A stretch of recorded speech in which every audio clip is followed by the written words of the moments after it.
When change is not enough, what do you do?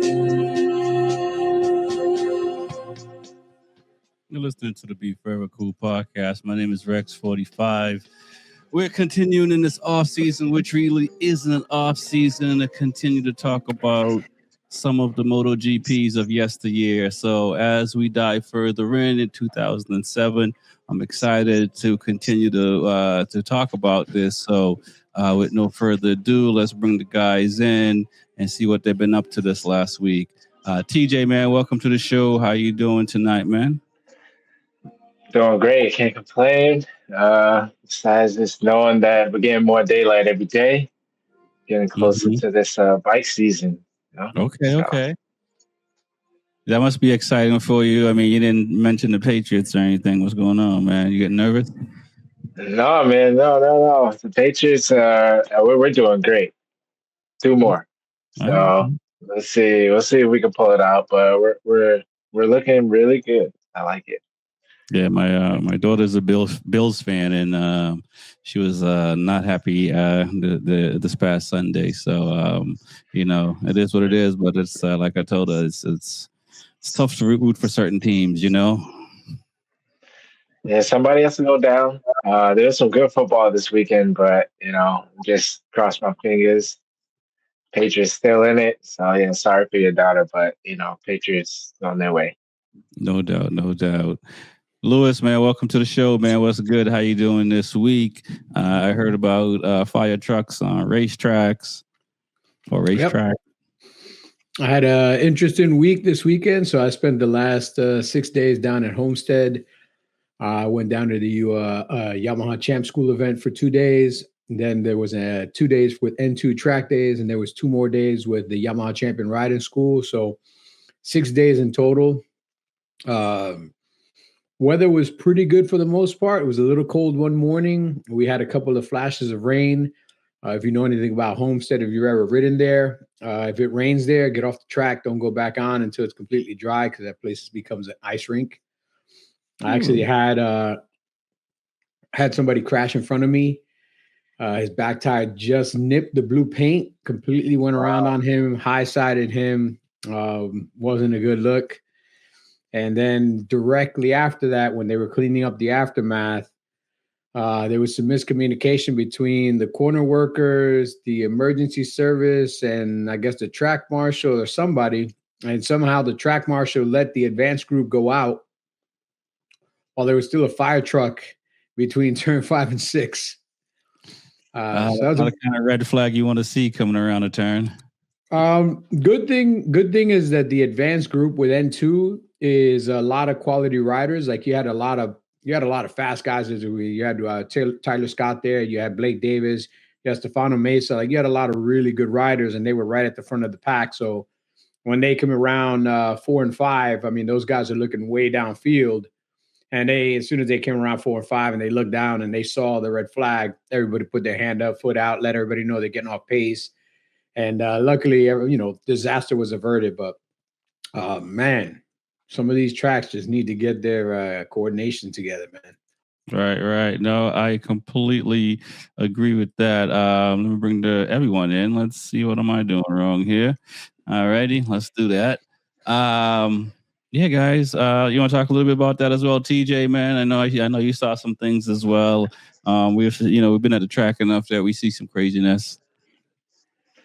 Well, yeah, I mean, like, I just saw a post on Instagram, just following posts going along, and I saw a fire truck in the middle of a racetrack, and I didn't realize it was at Homestead this past weekend. But it just brings back, seeing footage like that before, where riders just knowing when they go on track, they just think everything is clear. So praise to those riders that saw the danger and slowed down so everyone behind them, follow suit. But, it's the communication is key. I mean, I think thankfully that, our organization, NEMAR, we got a actual racetrack so they can see higher above, but the communication has been really good there. So I'm just happy about that too. So. it is an actual racetrack, TJ. I don't want people It to is. sit here and say No, Homestead no, is a no, no. track. Homestead is an actual racetrack, yeah, but communication is key for sure. I haven't been down to Homestead yet. Definitely communication is key, and it happens. And it is the first round of the season and stuff like that. So I don't think these are normal mistakes and stuff like that, but they do happen. And fortunately, no one got hurt. And it was handled in a good way. It's I guess the only thing that comes to mind is why is there a fire truck and there were no ambulances and unless the ambulance is already in use. Ambulance was actually already rolling, taking the person off the track. The fire truck was kind of just following up, so they had two vehicles out on the track. Gotcha. The ambulance was already evacuated the guy, and the ambulance the fire truck. It's kind of like a fire truck, but it's not a full fire truck. It's like a F-350 with like a fire truck rear end. Oh, gotcha. Okay. And they were just kind of like pulling off the track, and they were just checking to see if there's any debris or anything, stuff like that. There was nobody on the track, but yeah, again, there was a big miscommunication between the corner worker, the track marshal, and the EMS or emergency services that were there. So again, like you said, it's the beginning of the year. Probably their first event. I'm sure they probably had some turnover over the winter, so there might be some new people. And, this is the time to get the cobweb out. Thankfully, nobody was hurt. Nothing was bad. Like I said, the guys at the front of that group were all quality guys. I mean, they're Moto America racers, like guys that have been around a long time and guys that use their eyesight to look way down the track. And, now you know why you look way down the track, even when you think it's a clear track. Right. Never take for granted. I've seen people hit deers because they didn't look down the track. They came around the corner, and when they look from this cone here and look there, there's a deer standing in the middle of the track, and they're like, oh, damn, deer. Too late. Yeah, that's the worst. But let's dive into this craziness. I guess the first thing I'm looking up because I got my video game up and there's a race happening now, and it's hard to sometimes look away. But let's talk about the rumors again, man, because it is a podcast and we have to address some of it or maybe start our own. Some crazy rumors. I mean, we see what's going on with Aprilia. Aprilia is coming out saying Ducati is a German brand now, and it's not an Italian brand anymore. I mean, the workers are Italian, but the agreement is German. Of corporation and stuff like that, and who owns what, obviously. Yes, the money's German. Well, let's put it this way. Most of the money in Europe is German because Germany is the most powerful country in Europe when it comes to financial. They're financially the most successful company in all of Europe. Right. It's not their fault that they bought Ducati because the brand couldn't exist on its own. It's not their fault that they bought all these other brands. It's not their fault that they had Volkswagen and it's one of the biggest car manufacturer conglomerates in the world. Like, it's not their fault they're successful. It's a little salty of the Roman emperor to kind of say that about Ducati, but then again, he's paid by Aprilia. He's an Aprilia ambassador. He works kind of with Aprilia. So, sometimes he likes to throw a little shade. I think it's a little bit irrelevant. It's an Italian brand. The bikes are made in Italy. Even if the financing and some of the management is overseen from Germany, I just think it's Biaggi just throwing some shade, talking Biaggi shit like Biaggi does from once in a while to kind of make himself relevant and put his name in a news cycle. The Noale group, the Aprilia guys out of Noale, they're Italian or they're just as Italian as the Ducatis that are there. I think it's a big. It's nothing, I don't think the official Aprilia channel will say that. It's just Max Biaggi that happens to be associated with Aprilia with saying that. But again, man, it's kind of it's not a big thing. There's plenty of other bigger rumors and things going on, and that'll kind of wash itself out of the news cycle in like a week. Gotcha. Anything you want to add to that, DJ, before we jump into the other ones? As far as like whose contract for 2027 and 28's already been locked up? I was gonna say who asked that question about the last thing you said, just to spark the controversy. I actually don't really Nobody matter. asked him. And He it's just just made the was statement. Somebody put a mic in his face and say, "Hey, you want to say some dumb shit?" And he was like, "Yeah, I got some dumb shit to say." That's it. But yeah, I think some of these riders definitely should try to start locking in to see where they can fit into these new contracts. Like I think we were talking about it before, is we don't know when they're gonna start like actually putting the foot down and start signing people, signing riders. But as far as the rider goes, I think you should just be ready to get that contract and not wait to the end. Right. Yeah, from what I've heard, and I think Lewis is probably closer than mine to the ground, but it sounds like Marquez is wrapped up for 27, 28. Sounds like Costa is another one that seems to be locked up as well. It sounds like the German brand ain't messing around. It sounds like they're not messing around, but Marquez is definitely the first person you need to get locked in. If you're Ducati, that's the first guy you got to get locked in. Before you do anything else, you got to make sure you secure his services. I don't think he wanted to go anywhere anyway. He just wants to make sure that the number keeps going up every year. And if the number keeps going up every year, then he's more than happy to stay on the most competitive bike on the grid with one of the most prestigious teams on the grid right now that's actually really investing in motorcycles. And on the back end, he's part of the Audi group as well. So now he gets to keep driving really nice Audis, and maybe once in a while, maybe he'll get a Lamborghini or something that's also part of the Audi group. So it's not a bad gig to have. When he was at Honda, he would get a Honda Civic. Now with his Audi, he gets something really nicer than a Honda Civic. Well, I'm at the Type R, man. Don't do that. Don't do that. And Acosta, there's a couple of rumors on Acosta. The VR46 team is saying that they already have their riders for next year locked in. But then 2 days later, they're saying that they might sell the team next year. So it's hard to believe what they're going to say, because is VR46 actually locking some guys in? Or are they looking to sell the team? Or what are they doing? They're kind of all over the place. They're scatterbrained.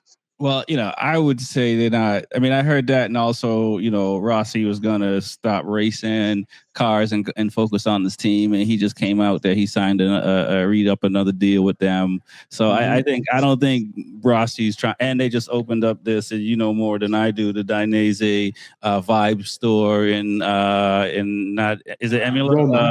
Roma, right? Yep. So he's definitely trying to do the Jordan thing. On that scale. So I can't imagine leaving MotoGP would be good for his brand anytime soon.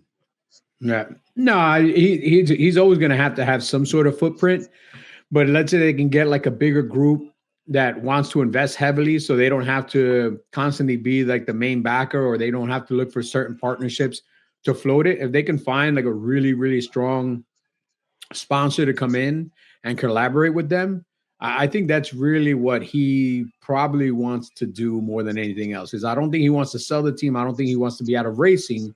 Right. But I also think he would not mind a little extra financial support from some bigger sponsors. Because right now, they have sponsors. Deal.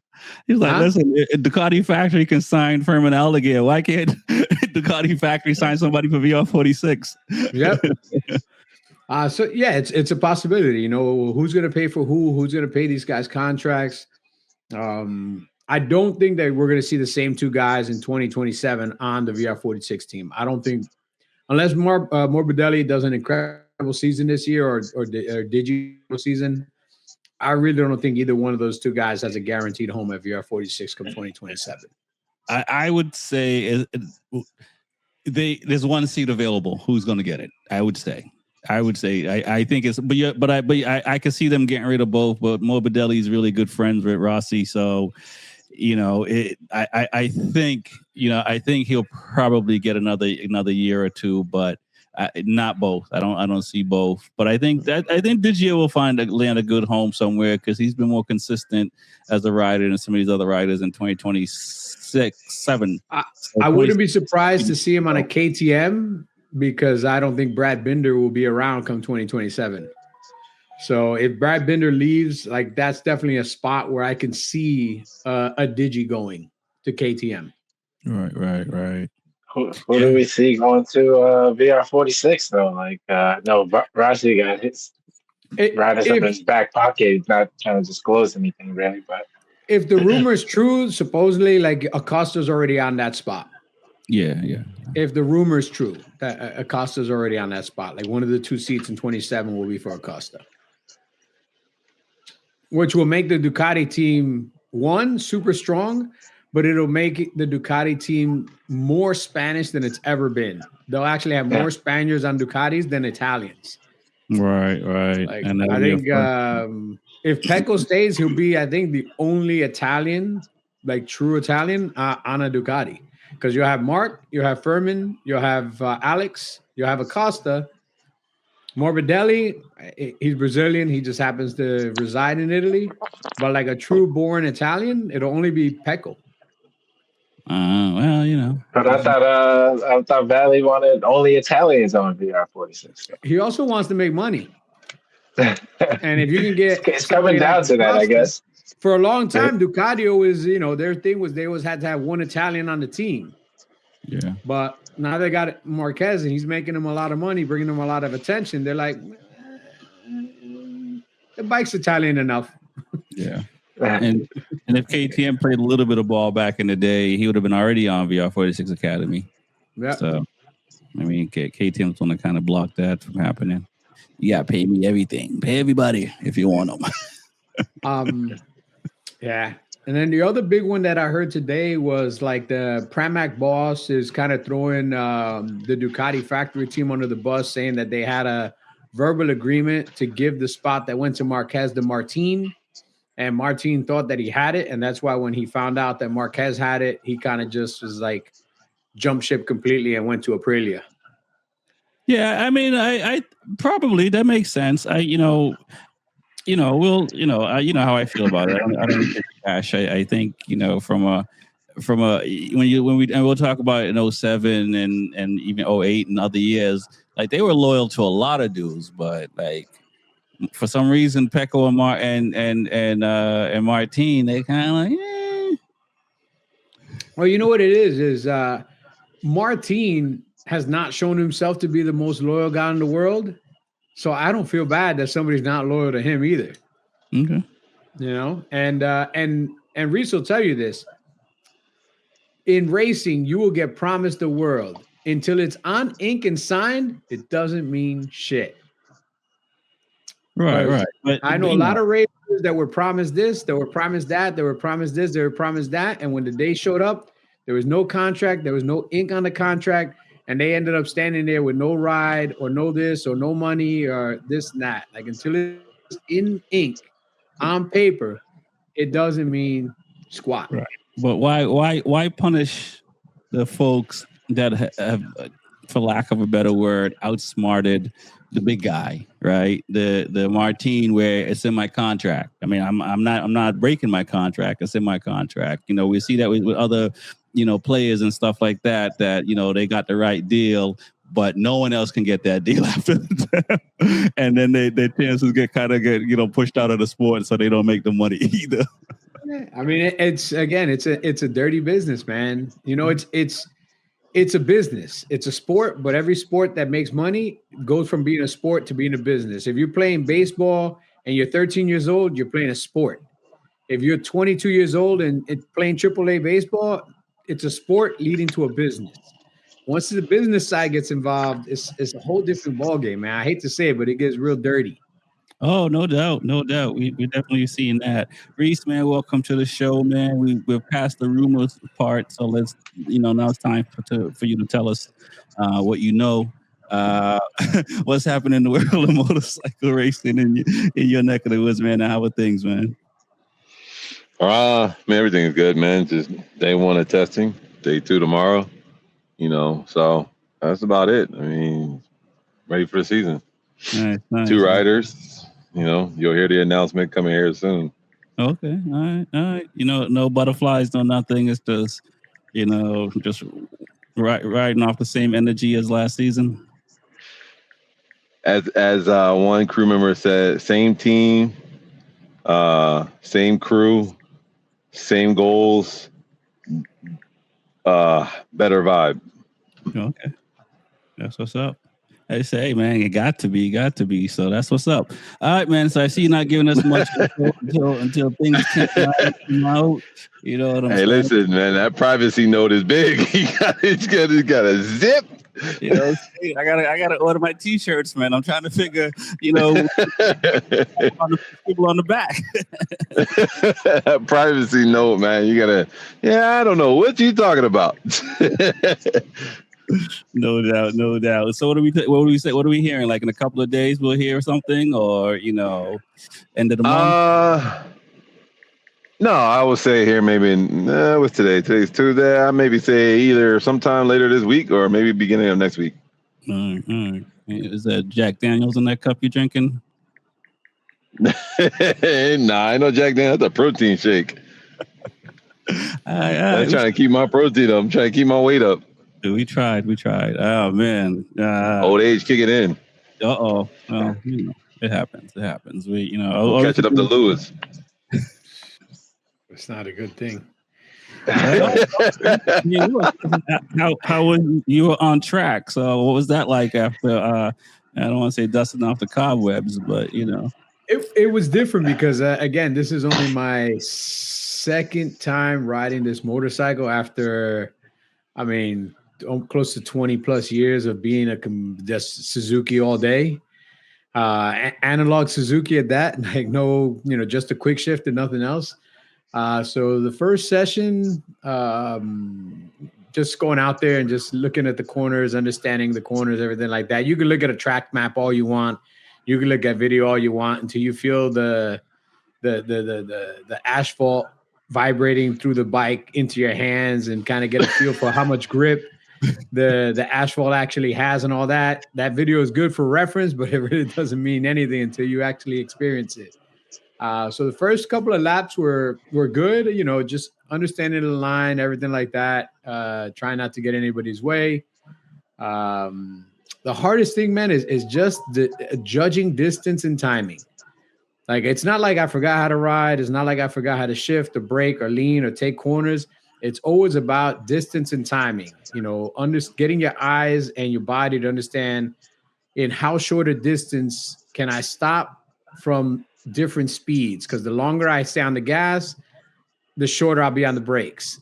So how long can I stay on the gas and still be able to brake with the shortest amount of brake? So, and some corners are entry corners where you want to carry more speed into the corner, and other corners are exit corners where you go in slow so that you can come out a lot faster.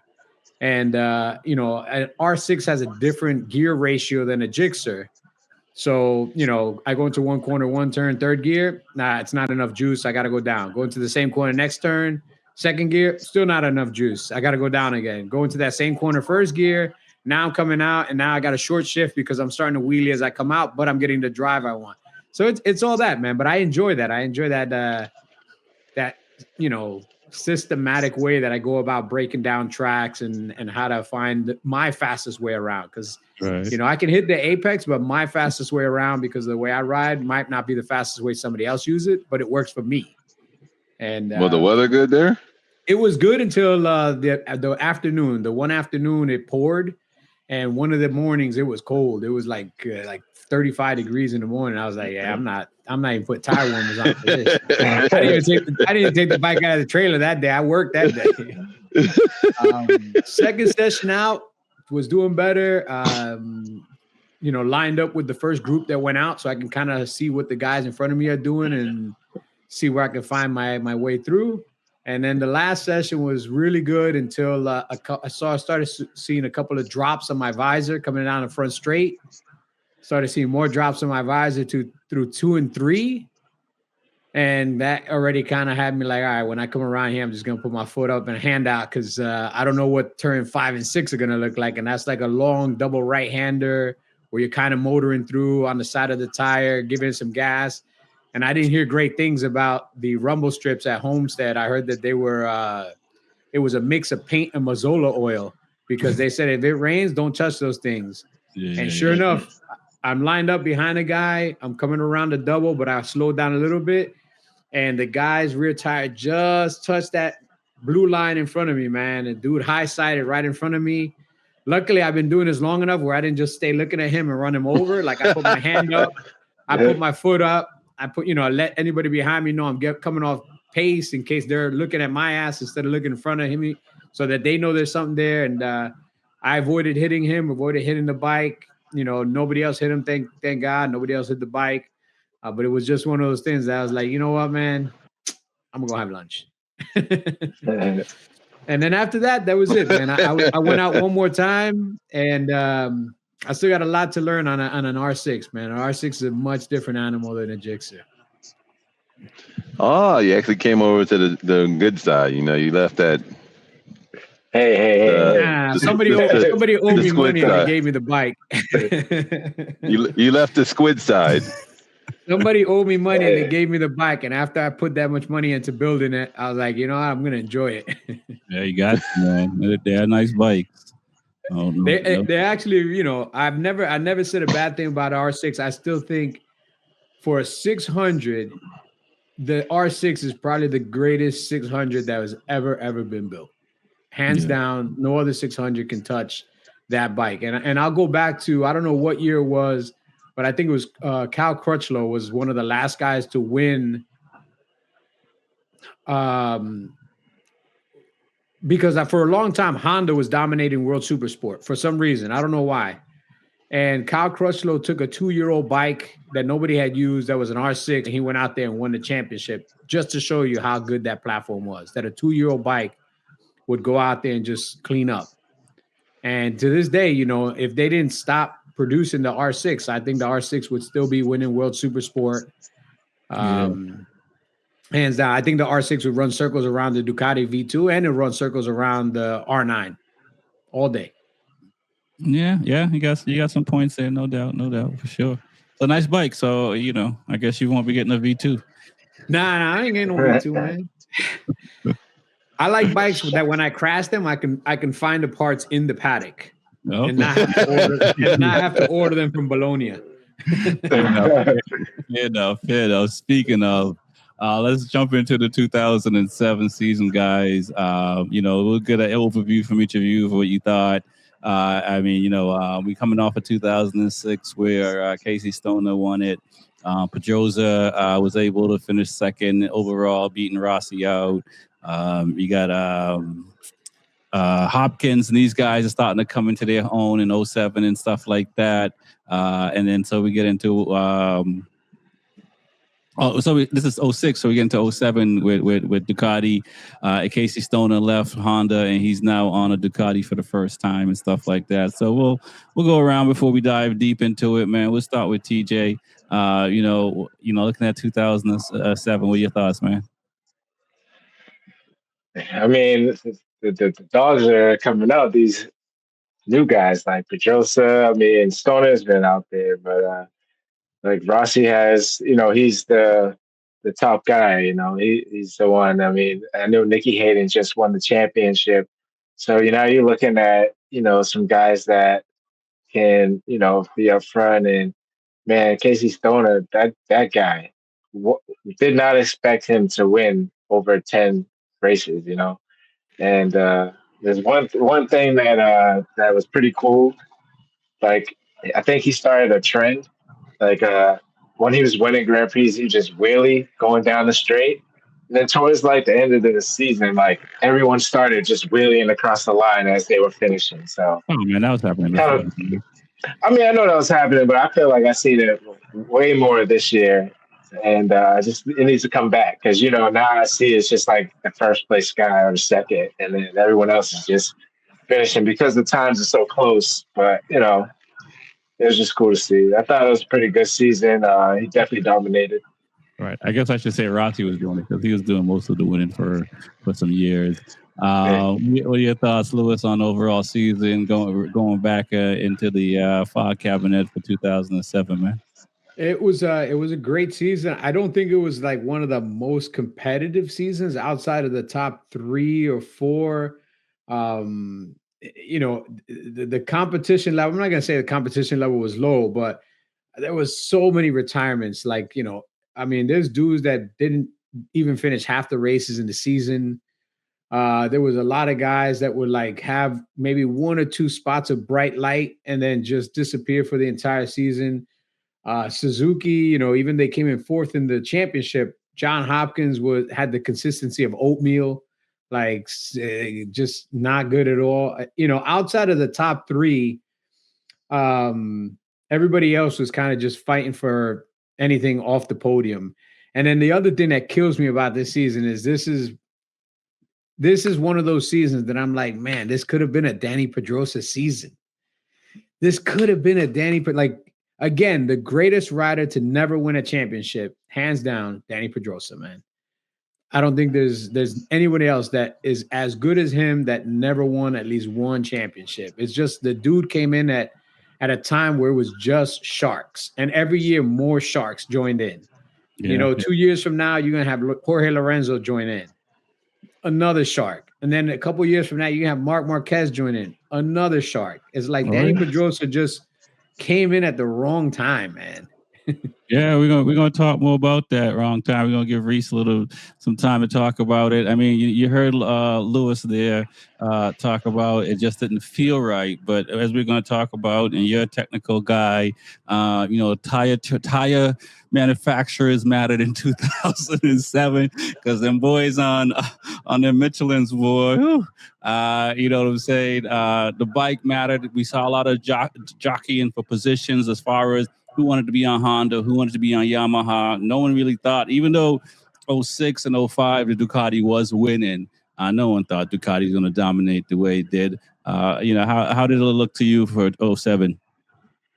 I mean, no one thought that Ducati would dominate the way they did. I mean, and I say Casey Stoner was one of the only ones that could ride that Ducati the way it was ridden back then. And after that, it was just like even Rossi couldn't ride it. I mean, it was just amazing how Stoner rode that bike.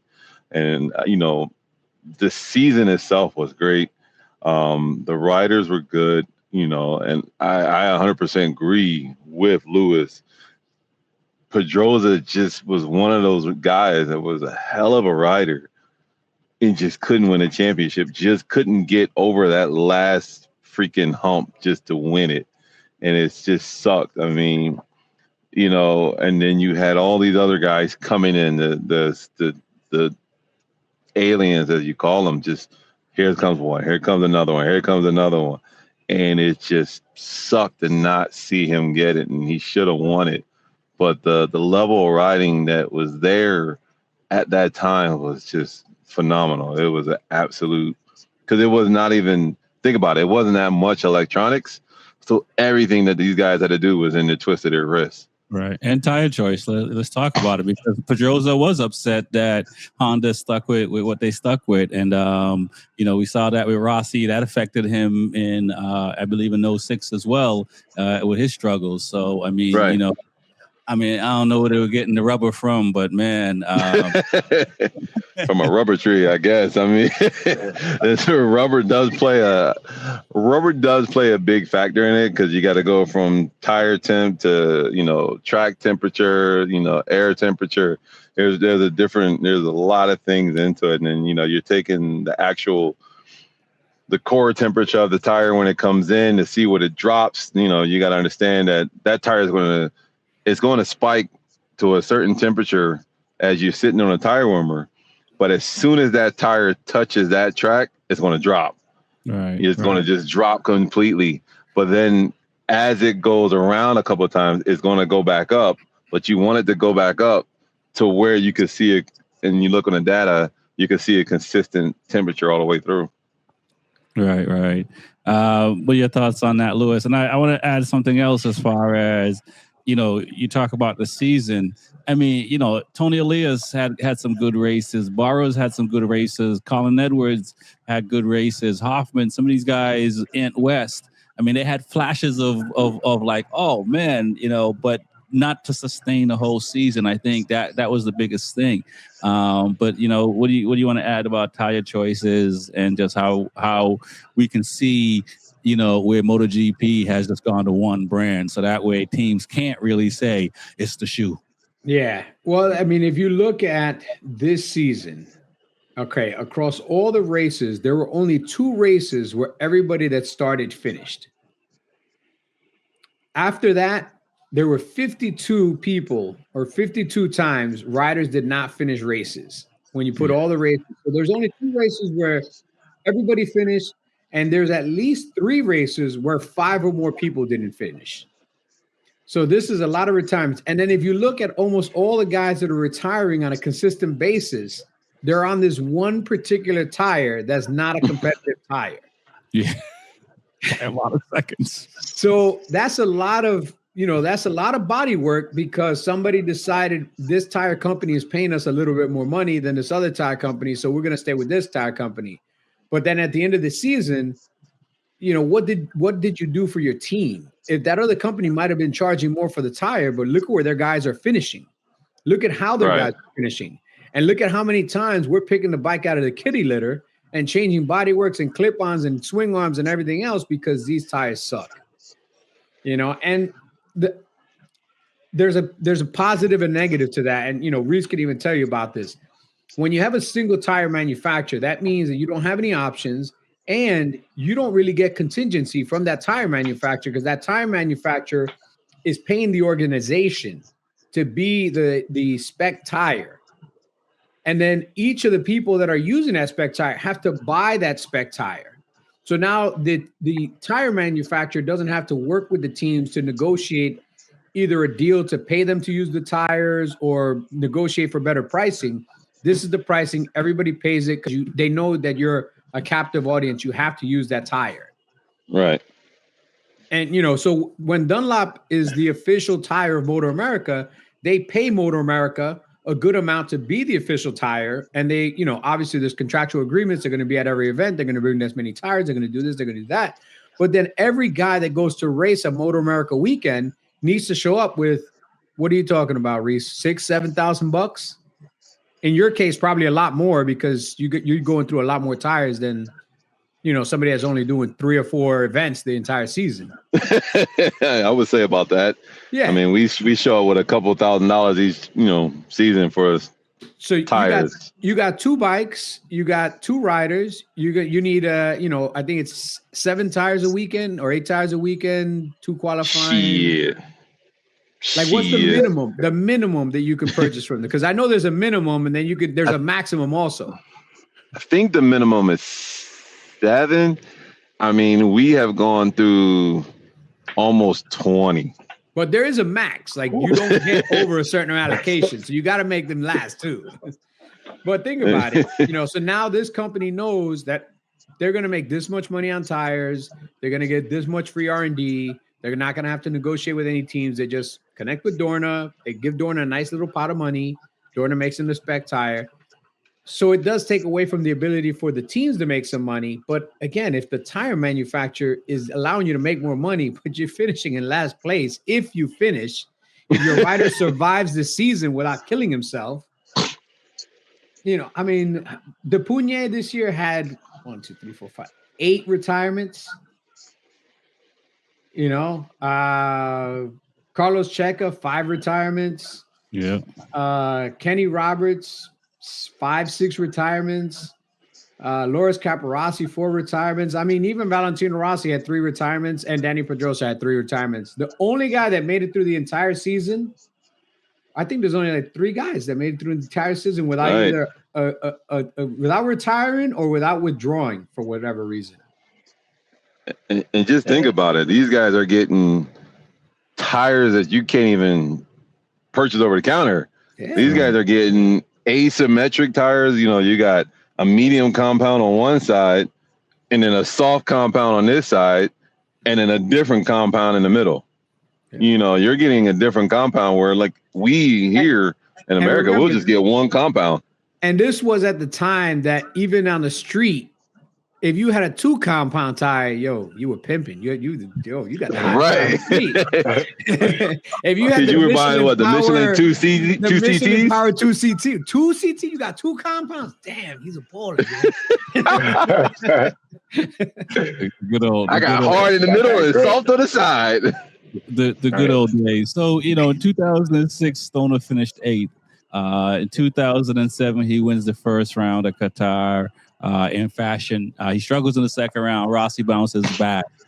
I think throughout the season, Rossi gave him a good fight, but I think this is the first year, I think, since Rossi started winning the championship that somebody actually, challenged him and beat him. I mean, it's fair to say, where, in 2006, you can kind of say that, he crashed out when he was up 13 points in the last race. Where this one is clear. Like Rossi ended up finishing third in an overall championship and well past 100 points. What are your thoughts on what Casey did with Ducati with those wins? I mean, we saw Rossi obviously have 13 wins. I think in 05 or 04 with Yamaha being close for a manufacturer. Now Casey does it, and he's only 2 years in MotoGP. Pretty impressive. What are your thoughts? We'll start with TJ. Yeah, like coming from Honda and going to Ducati, like right off the bat, like Casey looked really good, and it was just impressive what he was able to get out of that Ducati because a few years back, they were just obviously they started in 2003, but they was slowly improving. But for him to just dominate the way he did, and I just remember, I forget, it was the race before that he won it. He just already had the mentality where like all the stress was off of him, and he was just ready to just go out there, and he knew it was just going to happen when it happened. But just to put Ducati on the pedestal the way he did, like it was very impressive to win over 100 points. With it had the pressure on him. Like Danny Pedrosa is pretty much on his ass like every race. He got caught out a few times, but it was also Rossi in the mix and Melandri. But I feel like Stoner was very impressed with that Ducati is pushing forward. Yeah, I agree. Pretty impressive. What are your thoughts, Lewis, on that? And even just, you think about like before like Melandri came into MotoGP and Hayden, it was like all the old dogs that were like up at the front. And then, it was just kind of like these kind of guys were getting on the podium. But with Pedrosa and Stoner, it became to be like, the young guns can come and do this more often. And we saw what Stoner did. I mean, the first thing is, you're only 4 years into the Ducati era in MotoGP. They've only been a manufacturer for 4 years. And there's other teams that have been manufacturers for a long time that are still looking for the next championship. They haven't won championships in a long time. So Ducati came in with a bike that to this day, everybody will tell you, other than Casey Stoner, nobody would go fast on that bike. It's just his riding style was just the perfect flat tracking, able to slide the rear tire, incredible, like just a natural talent that you can't teach because nobody else can win as many or as consistently as he won. So that was the first thing. And then just having, him come into this and Danny Pedrosa come into this and all these young guys that are now feeding up from the feeder series. Because that was the other thing is a lot of the guys that were established in MotoGP weren't necessarily all coming up through 125 and 250. There were some, but not all of them. A lot of them were still coming from World Superbike. A lot of them were coming from British Superbike. A lot of them were coming from other Superbike championships. And this is, I'm going to say it's the first, but it's the first of the new generation of feeders directly from 125 and 250, where it's like, hey, Danny Pedrosa won on a 125. Danny Pedrosa won on a 250. Casey Stoner won on a 125. Casey Stoner won on a 250. So this is where, like, I feel the feeder series of MotoGP starts to really elevate the quality of the riders, these young riders, because MotoGP no longer has to look at World Superbike. They don't have to look at the USA or all these other series. They're like, hey, a lot of these kids that we're nurturing in this feeder series are actually now coming to this class and making an impact. And, if you look at it now, outside of Top Rack, I don't think anybody else is going to get into MotoGP from World Superbike. And I think if not for Top Rack's one, his talent, but two, his ability to bring fans, because I think that's a big part of why Top Rack is in MotoGP. Because being from Turkey and having this entire Muslim population following him, I mean, as an owner, even if you finish in 9th place every race, I'd still hire you if I was MotoGP owner. You know why?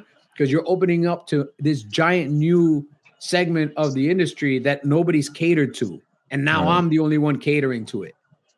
Yeah, I agree. I mean, we saw how many Japanese were in MotoGP back then to compare to where we are now, and it's almost like a lifeline.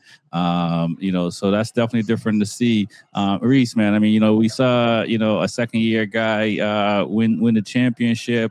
You got to assume Marquez is looking at that as a young kid saying, maybe I can win it my first year too, right? I mean, it's what we're seeing these days. What are your thoughts?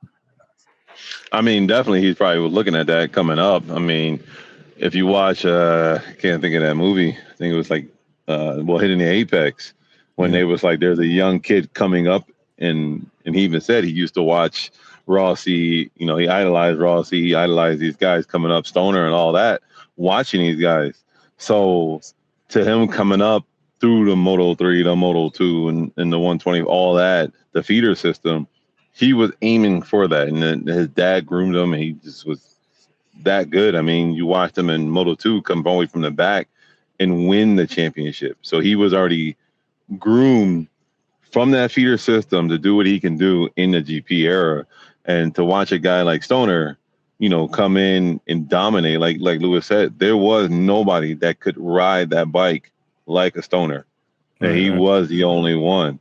So to see somebody like a Marquez come up was just something we haven't seen in a long time. Right. And, let's talk about the electronics a little bit, because, we say these young new riders take away the electronics and they couldn't ride the bike. I mean, we got young Nicky Hayden, we got young Pedrosa, we got young Casey Stoner. We had young dudes riding with no electronics, a little no electronics. So is it really, and this is the same system that these guys are coming up in, these new guys. I mean, so is it fair to say that these guys couldn't, learn to ride without the electronics like the way these guys used to in the past? I can't say something. You can't. I can say a lot. Go ahead, man. I'm asking you, man. So go ahead. It's going to take a whole different talent for them to learn that. Okay. Like, you got to think about it. We now have ride height device. We have electronics for traction control.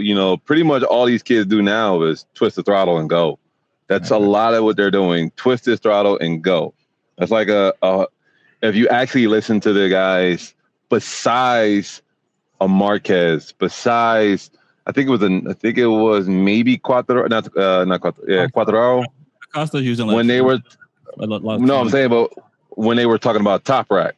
Oh. When they were talking about Top Rack coming in, a lot of the guys said, it's going to be hard for Top Rack to come in and learn the bike and learn the tracks and learn certain things and do this. When Marquez was like, all he has to do is learn the tracks. Yeah. That's all he really has to do. Because if Top Rack, he's coming from a background of stunt riding. They don't have electronics. They don't have all of that. All they have is their wrist. That's all they have. They have their wrist and their foot for the brakes. That's all they have. So they know how to back it in. If you ever watch a flat track rider, they don't have the electronics. They just learn how to slide it, back it in. They learn how to control it, and they're comfortable with it. That's why like a JD, a Gagne, a Cameron, all these guys that were flat tracking, they enjoy it. They are comfortable when it comes to that, they're backing in. They're comfortable with it. A lot of these new guys, they just want to twist the throttle and go as fast as they can around the track. So for a guy like Top Rack coming in that doesn't need the electronics, doesn't need all that, and he's very good at speaking to the crew chief, he's good at speaking to the crew, I think we're going to see that phenomenal rider come back into the series that us as the older generation, myself, Lewis, you guys, we're going to see something that we haven't seen in a long time. The new generation, like, I don't know what this is. Right. Yeah, No doubt. I definitely can relate to that. I mean, like, just like riding with a quick shifter on a track. I was bred into that. Like I rode with just regular shifting. Now I got my R6 and it's GP shift and it's a quick shifter. One time my quick shifter failed and I had to use the clutch going around. And I could tell you, I got off the track because I was like, yeah, I've got to fix my clutch shifter. It's like I know. I know. I mean, I still obviously, if I had to, I can. But got to use what you got, and I know that it will take a lot of muscle memory to switch to what you're explaining. Because it might work the first couple weeks, and then you might just have a week off, and then you go back on, and then that one slip up. So. It says a lot about your rhythm being off, right? Because that one little thing makes you feel like it's taking you 10 seconds, and it's really not what it feels like in that moment.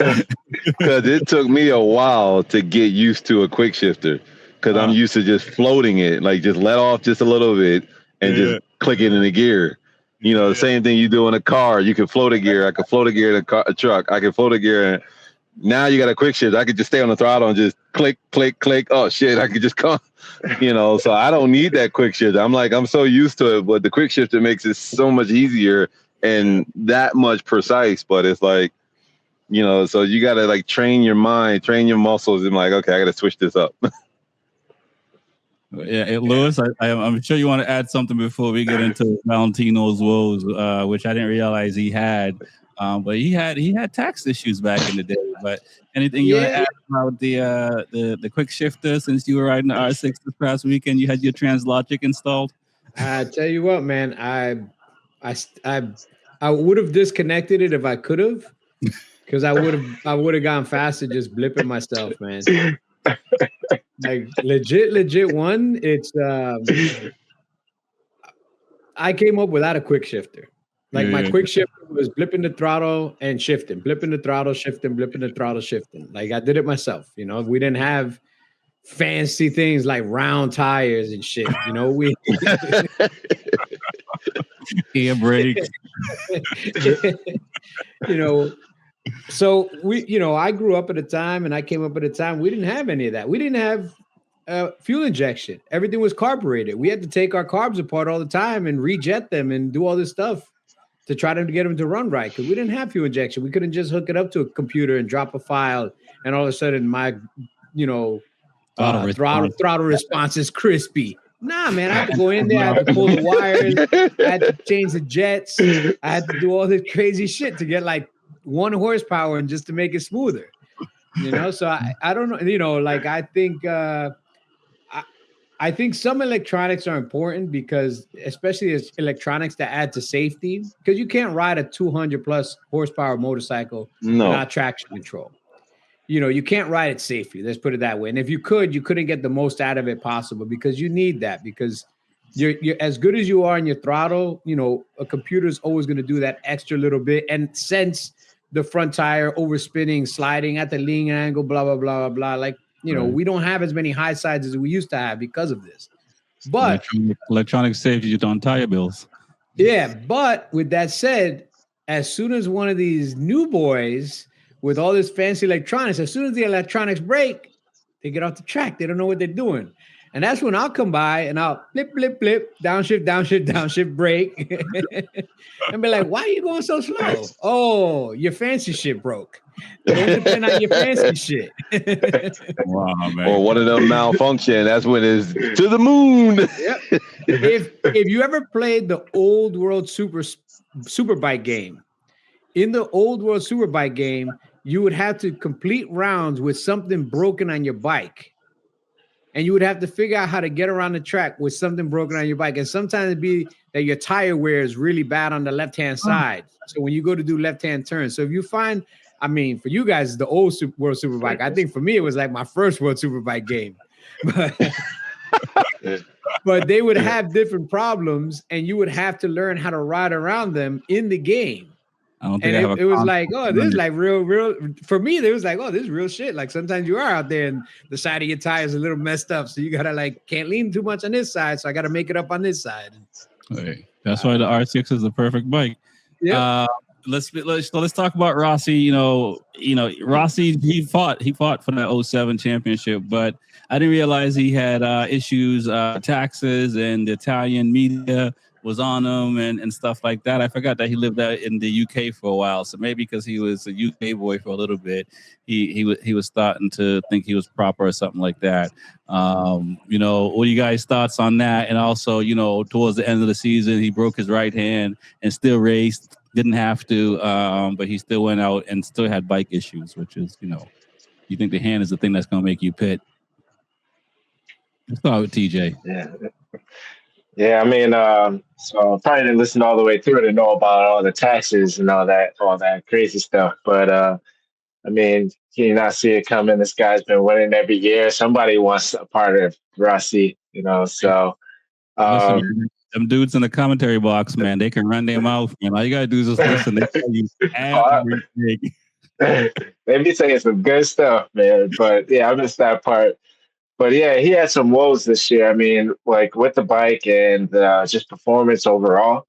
It was just I guess Casey Stoner just took the win. Like it just wasn't those years that Rossi can pull the magic out of the hat and say, "Hey, I'm gonna come back from way back in the pack and do my magic and still have my problems in the background." You know, so it all caught up to him. It seemed like it, and he still fought really hard. He still got his wins. But he had some. There's one race where he was unsure of his tire after switching to, I think, range or something like that, and he pit back in, and it was just like, it was just a lot of problems, you know, that hasn't been used to. So. Yeah, I think absolutely it was a lot of problems and not used to. And I mean, I think the tire was a big deal. I think in 06, I think they rode around the Yamaha issues, but in 07, you know, where he could be in 13th place and still win.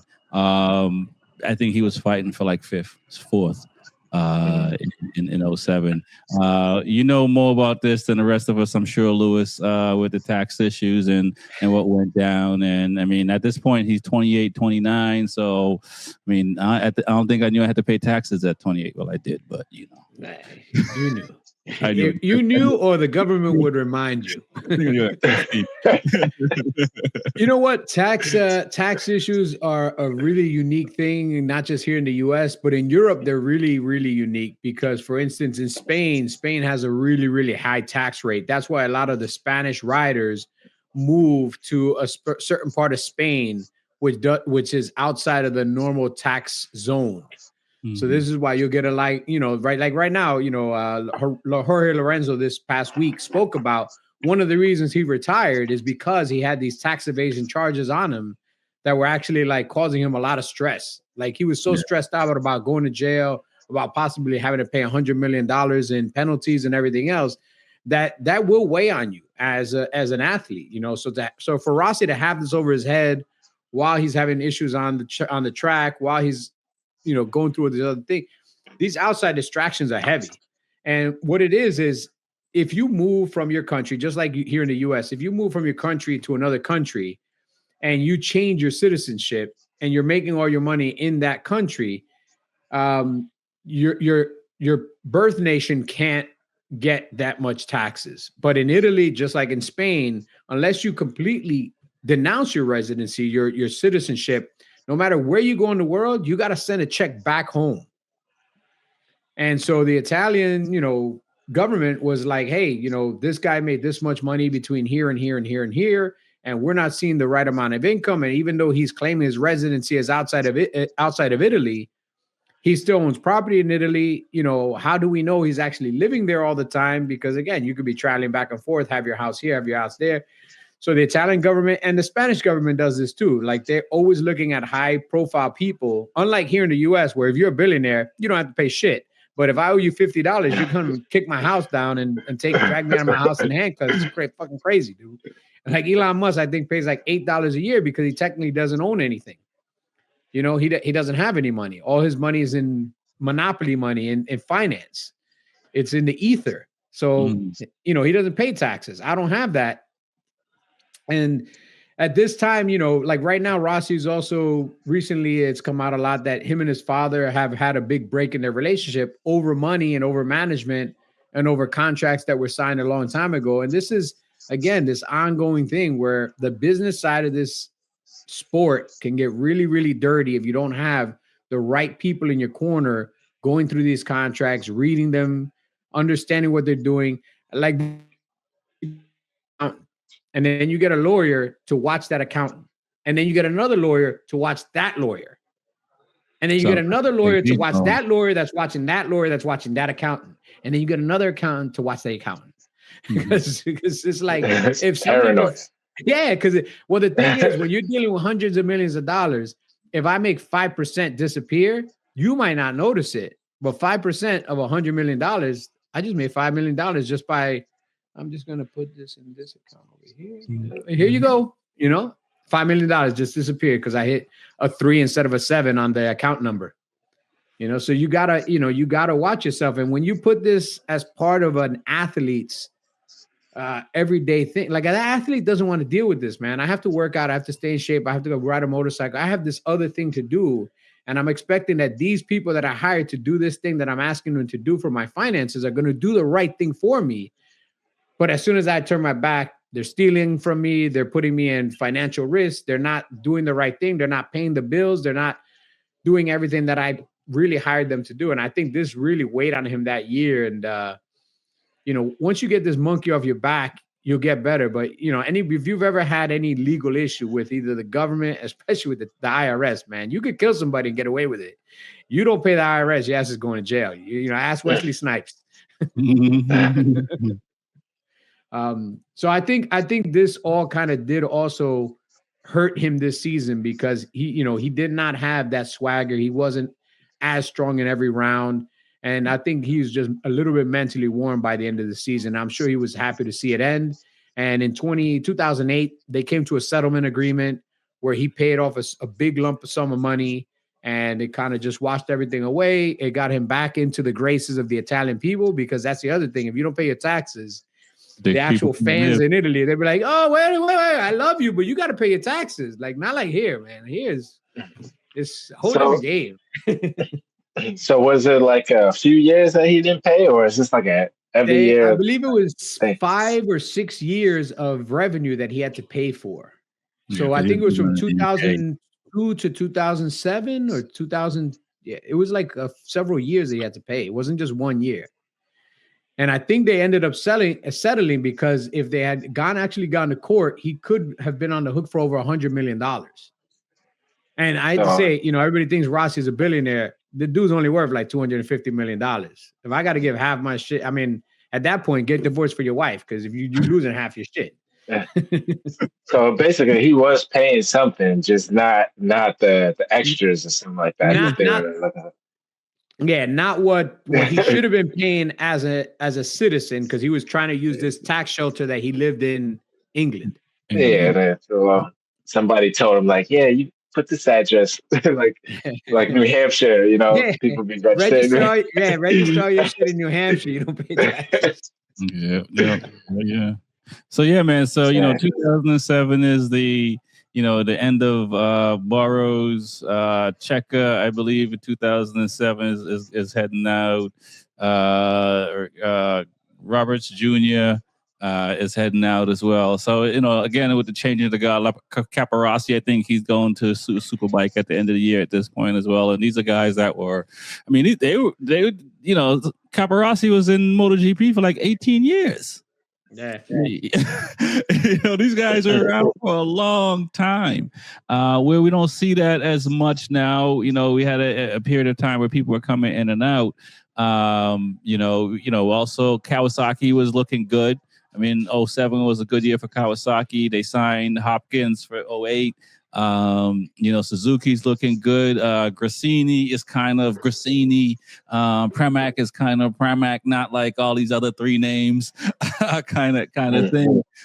So we're seeing the changing of the guards of riders, but also teams and manufacturers around that time frame. Before we get out of here, let's just talk about that a little bit. These other guys outside of the top dogs that are paving the way, and now we see Suzuki's been able to obviously win a world title. Yeah, I mean, like seeing Suzuki, I think it was Brno. They got. I'm not sure if it was that one, but I think there was like three. They got 3 podiums in 07. Yeah, so they did pretty well, and also like you said, Kawasaki.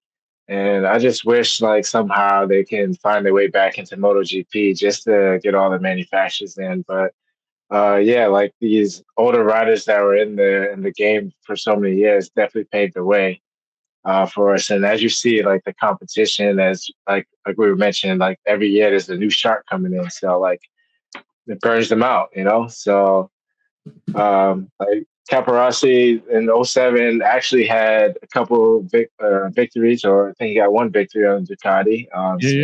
He did pretty well.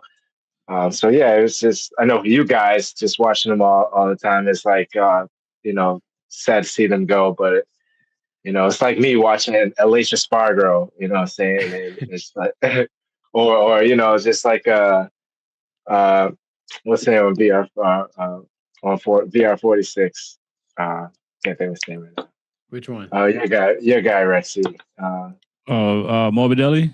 Morbidelli, yeah. So like, or even Jack Miller and all these guys. So for me, those guys, like, they paved the way, and it's like hard to see them go when they like finally leave, So Right.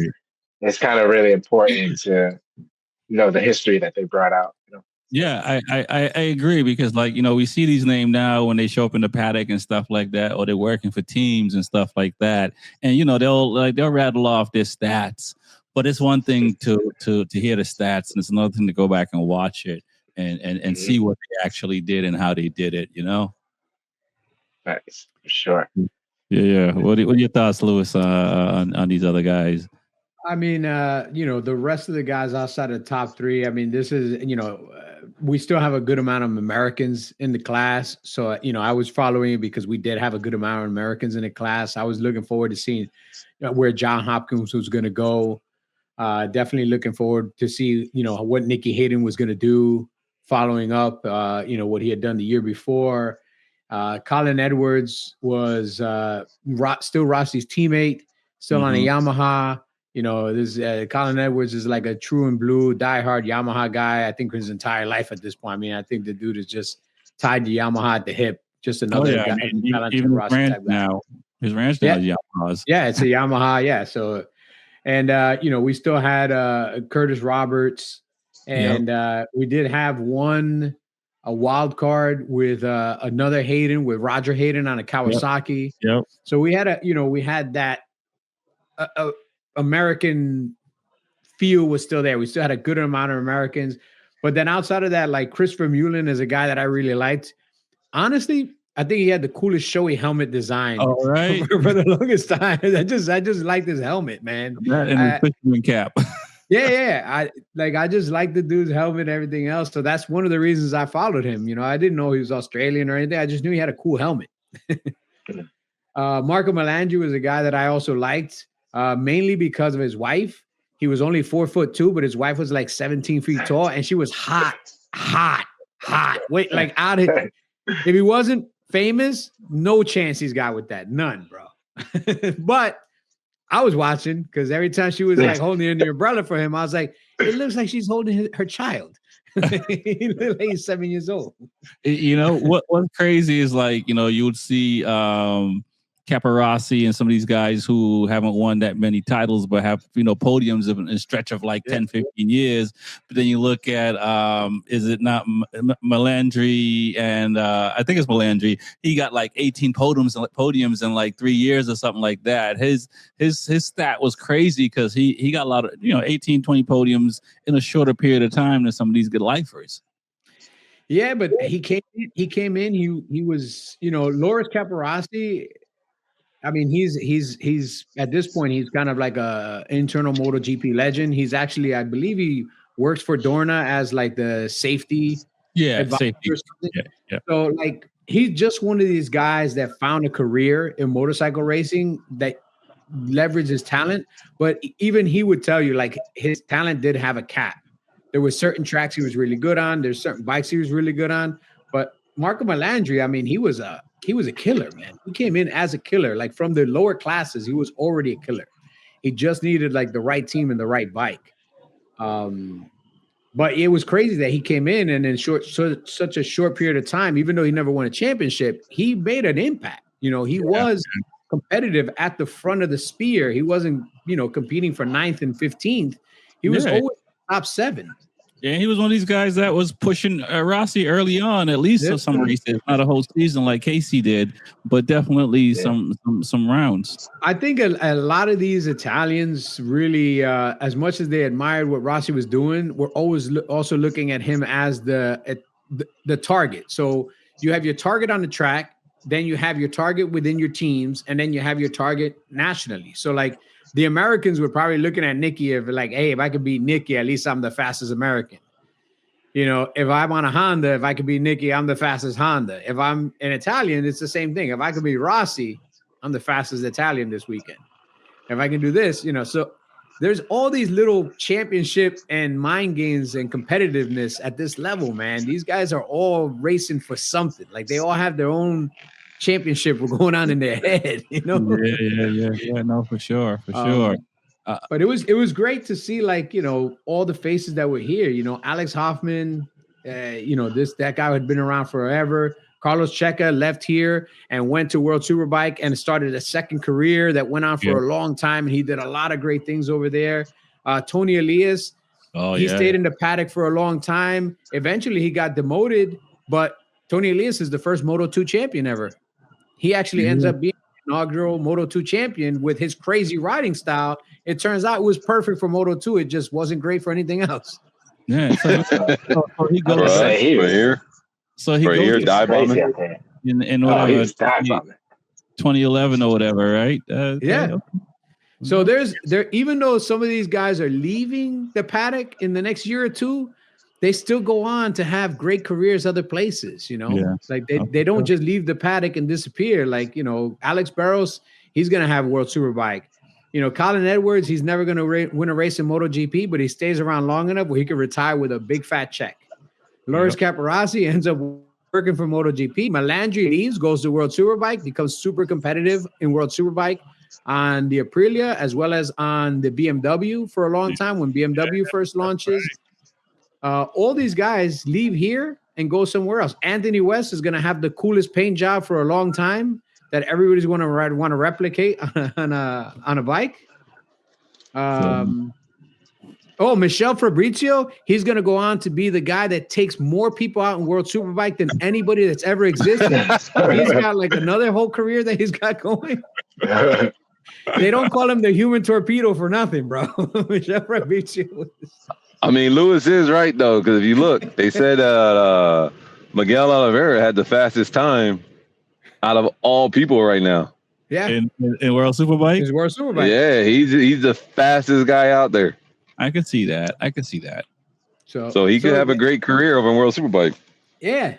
So, again, this is how you kind of cycle out of MotoGP. Back then, you still could have another career. Now, when you cycle out of MotoGP, you just dead. Depending on your age, you're over, man. Yeah. It's. I think for the young guys that got flushed out and were able to go to World Superbike and salvage a career, for lack of a better word, did really well. I think the older guys, you're like test rider material at best right now. And you look at, Danny Pedrosa, he could have gone to World Superbike and didn't, right? And he decided to be a test rider instead. So we definitely see that. What are your thoughts, Reese, on 2007 series while you were off air? We were just talking about, what Suzuki was able to do, what Hopkins, some of these other guys that were starting to show, have some good rounds and, salvage themselves and looking to make a 2008 impact. What are your thoughts on Hopkins and Edwards and Nicky Hayden? I mean, he struggled even though he won a title the year before. I mean, with these guys, the Americans, I mean, they were there. Hopkins just never really got. He was starting to get going, but then he just got plagued by that bug of injuries, and then getting on painkillers and everything else. Colin Edwards, I mean, he pretty much he was doing very well. I think he just got overshadowed by Nicky a little bit, but I think he really got overshadowed by Speeds. Okay. I think he really got overshadowed when Speeds came in and everything else, and Speeds just kind of overshadowed him a little bit. And I also think that I was gonna say, I thought you were gonna say Rossi a little bit because he was like the perfect side, but he wasn't like a killer compared to like Lorenzo coming in and some of these other guys before Edwards. Edwards was never that kind of killer person. He was a great rider, but he was never that killer. He was never that I'm gonna dominate and come out here and try to win it all. He was never that. Nicky had the racing is racing kind of, I call it. It's like he had that luck of battling or staying consistent. That's where racing comes with. Just stay consistency, and he had that. And you just have to be. You happen to be right there when Rossi had the downfall, and you were, as anything else, as in sports, next man up. Right, right. So I think that was Nicky's saving grace. So, but I just think if you're talking about the three Americans, I think the one that was out of the three, the better ones was Nicky. Edwards was good. He was just never that killer instinct. I think if he had that killer instincts, I think he would have, done a lot more. I think he could have done a lot more. I don't think Hopkins, where he was at, I don't think he would have done that. Yeah, I mean, you think if Hopkins had better luck, and I mean, I guess we'll find out more because he had he finished fourth in 07. That was his best season.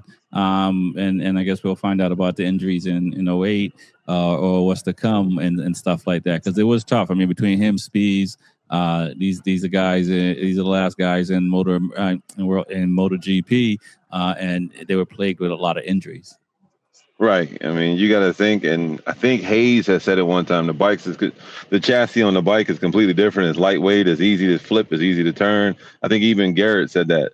So these guys coming into it as American, it was just a different feel for them. They're not used to it. So and then the tire setup, everybody knows the tire setup is different. Your forks are different. That has a big play in it. The flickability, the lightweight of it. It just plays a different game in it. And then, with minimum electronics back then, not like all the electronics we had. I mean, if you high-sided, you damn near high-sided. Oh, yeah. Those accents back then were crazy to see these guys barrel roll and their high sides. And they were still getting knocked out. Yeah. There's one race, Laguna Seca, or I wanted, Nicky Hayden won the two previous years, but going into this year, I was so ready for this one. And then first corner, Nicky and Hopkins collided, or something like that. And I was like, damn, that was the end of that. But I think Nicky was definitely the better American, and it's cool just to see him out there for sure. Hopefully, get some more Americans in the game. Need it.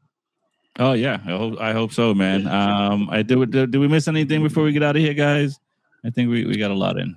No, I don't think anything. No, I think the next season. There is a young guy that's in a lower class that in a few years is going to make a big impact, and then the very next year in 2008, there's going to be a kid that's going to start in 125 that'll eventually be something serious. Oh, fun time. So next year is going to be an interesting year. All right. 2008, people. You heard it. My name is Rex 45. It's the Be Forever Cool podcast. We got TJ with 2 Wheels and Coffee. We got Reese with Attack Yamaha. The real Luis Ortega, the numbers guy. Peace. Peace.